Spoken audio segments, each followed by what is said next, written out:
with many no introductions. Skip Bayless and Shannon Sharp. Good morning, guys. How was We the want to weekend? welcome. Just stop it now. Wait, we want to welcome Jen, who's going to be with us because Jenny Taft is covering the World Cup on Fox in France. That's tough duty, isn't it? Very tough. And Jen, for those who don't know, covers the Pelicans in New Orleans and the NFL on Fox. So welcome, and now the show starts. Welcome, Jen. Try to change the subject now. No, don't you start. Go ahead. No, I don't.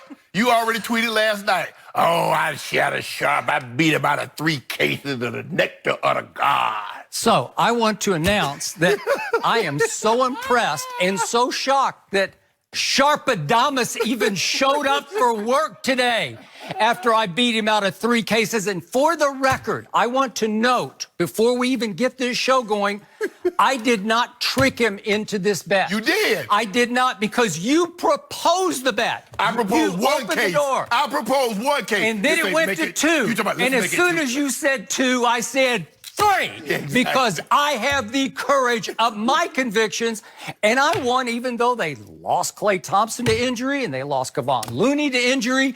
And Steph had some weird pregame dehydration going on. It was just inexplicable. I won despite all of that. I was up against it, and I didn't even ask for the points because Golden State went into that game as a 2-point dog. And I said, nope, I got this. Period, no points. Have you ever heard Thank the you. term predatory lending?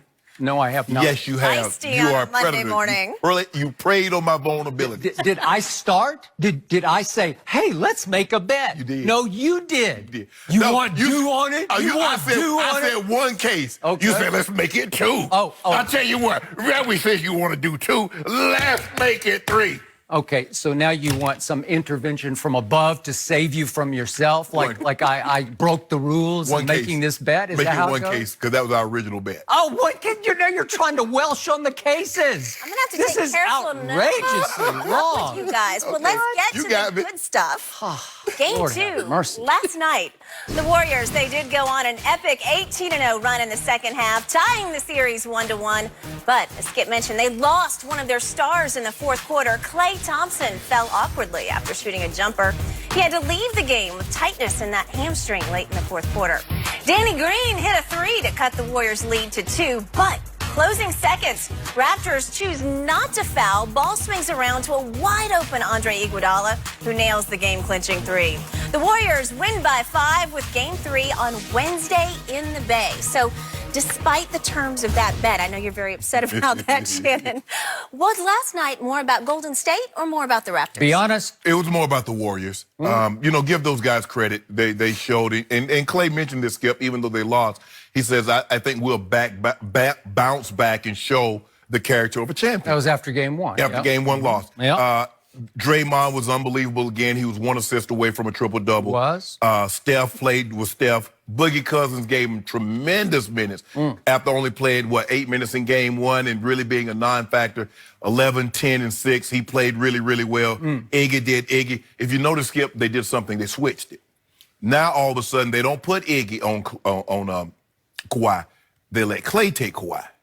Some, not all, but some. It was more and more Klay. Yeah. I agree. Yes. Until he goes down and out. But Skip, I think the biggest thing what happened was in the first quarter, because Toronto really had it going, and no one could make a shot for the Warriors except one guy, and he was the guy that kept them attached, and that was Klay. He was sensational. I mean, there were times that they passed him the ball, and the ball had barely touched his hands, and it was up in the air, and it was for a 3. Somebody picked Klay to be the MVP of the series, but I don't know who that was. Wait, hold on. No, I forget. It's not your turn. It's my turn. Go ahead. This is about the Warriors Thank you. now, and Klay keeping them attached. And I thought another thing that they did, Skip, even though they were not getting shots to fall, they found a way to get to the free throw line. They shot 13 free throws in the first quarter. They shot 19 in the first half. And missed 3, but go ahead. They missed 3, but they were able to get cheap points and keep the Raptors from running away from this ball game because the crowd was electric early. They had shots falling. Kawhi was doing what Kawhi was doing early on, and so you're like, okay. But Klay's like, nah, I'm not gonna let you guys run and hide. And it was it killing you? You just thought you got it? You got it? I didn't got it because I've seen this before. I remember watching this play over Game 3 last year.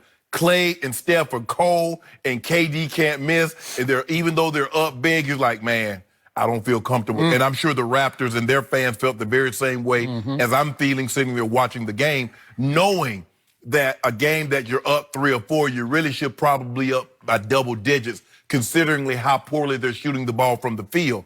But Clay kept them attached, and then Steph all of a sudden found a way to get to the free throw line. And what was it? Late, 4 minutes left in the second quarter before Steph scored his first basket from the field. Yep. And then he goes boom, boom. Boom, boom, boom. And then the next thing you know, so you're feeling good. Only 5 at half. That was at one point 12. And that's what they do. That's what's so demoralizing, Skip, is that you have an opportunity. You're like, we're up 10, we're up 12, we're up 15, and we're 2 minutes from the half. We're about to go into the half with a double-digit lead, feeling really good about ourselves. And the next thing you know, no, you're not. You're going into the half with a 5-point lead, and the Warriors are saying, as bad as we played, as good as they played, they're only up 5. Let's make this run. And we saw what happened in the start of the second half. You finished? I'm finished. Good. It's my turn. You actually made a few good points that I'm going to give you, but you obviously missed the biggest point, which I will get to in just a moment. But my favorite post-game quote came from the mouth of Steph Curry, who said, "Our DNA showed up. They got championship metal." Whatever you want to call that stuff that's inside them, it just manifested itself right on schedule when they were 12 points down. Obviously, DeMarcus Cousins saved them, saved the whole night after Kevon Looney went down. Yes. And in some ways, I think Kevon Looney is even more valuable than DeMarcus, because Kevon Looney is a much better pick-and-roll defender than DeMarcus, and he's a much better pick setter than DeMarcus. But DeMarcus can flow with the basketball, he can steal the basketball, and a better rim protector, and he can rim protect, and he can rebound. He's a mountain of a man, and he withstood. In fact, you look at your Gasol stat sheet, he just erased Gasol last night.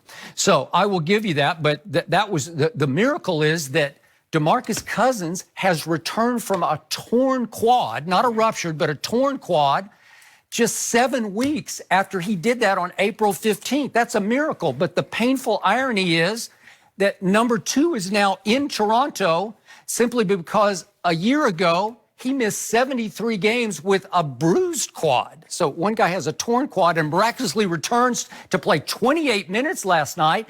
And wait a second, number 2 misses 73 games with a bruised quad.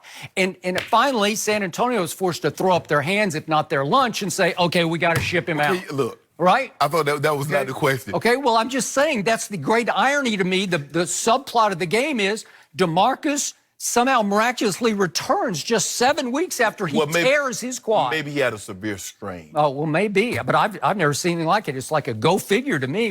Sometimes a high ankle sprain is worse than a broken ankle. You know that, Skip. Okay, and then to finish your positive points, obviously Clay was sensational. Clay goes down. And our man Quinn Cook, who loves Undisputed, our man Quinn Cook makes 3 huge threes, and he stepped right into them and all gutsed them right down the drain, right? 3 times. Those were huge. That helped fill the Clay void.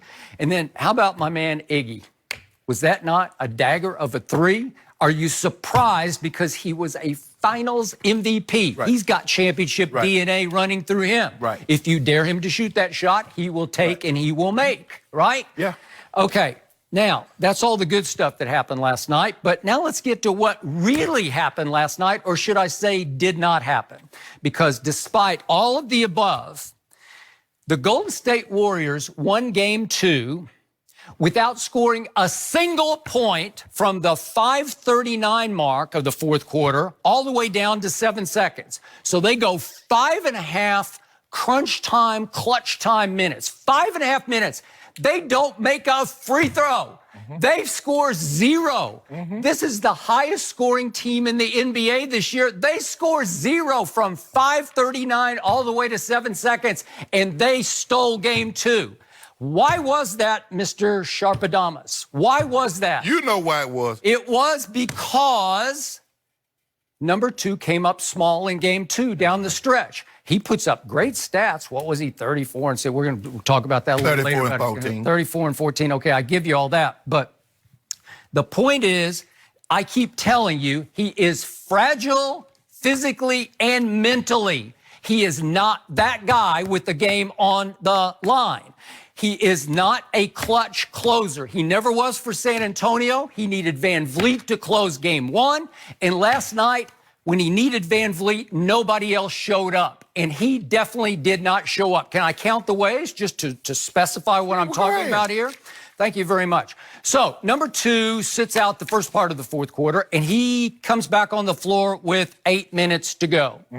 And from that point on, he goes 0 for 3 from 3. He missed threes at 7:14 left, 5:54 left, and 2:48 left. Those are 3 big threes. He did. If you could make 2 of those, you're probably going to win the game. That's make just one of them and maybe changes the momentum. He had a crucial turnover, did number 2, with 2:18 left, where Draymond got his hand on the ball. That's and right. it's a big possession where it looks like they're seizing momentum because Nick Nurse, to his credit, had gone to this box and one on Steph, and Steph couldn't get a shot off, and there's no Clay to take the heat off. Right. And all of a sudden, Golden State cannot score.